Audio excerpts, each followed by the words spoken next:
Pemirsa, sejumlah lubang besar terlihat di jembatan penghubung yang berada di lorong Manunggal Ujung, Kelurahan Karanganyar, Kota Palembang.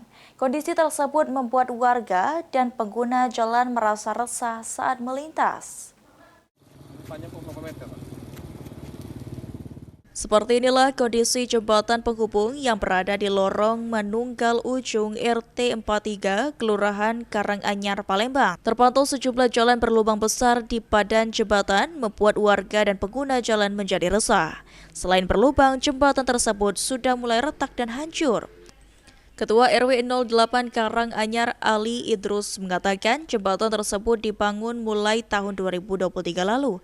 Namun dalam kurun waktu 1 tahun 9 bulan sudah 5 kali jembatan tersebut diperbaiki. Diduga jembatan tersebut dibangun asal-asalan.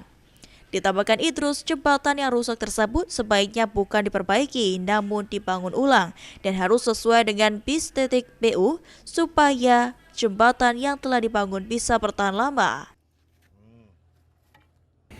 Jembatan ini dari dana aspirasi Kota Palembang 2023 akhir dalam pengerjaannya akan waktu 3 minggu dipakai oleh masyarakat umum pada minggu pertama 2024. Alhamdulillah kurun waktu di bawah 1 tahun 9 bulan 5 kali perbaikan. Nah ini yang aneh tapi nyata. Berarti sudah lama ini rusaknya nih Pak ya?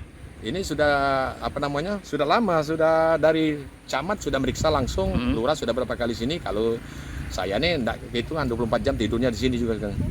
Pak, warga kalau melintas tidak melalui jembatan ini, melalui jembatan mana Pak? Enggak lagi, ada jembatan ini itu yang lama itu, dari aspirasi juga, tapi sudah lama, 2013 tadi dibangun.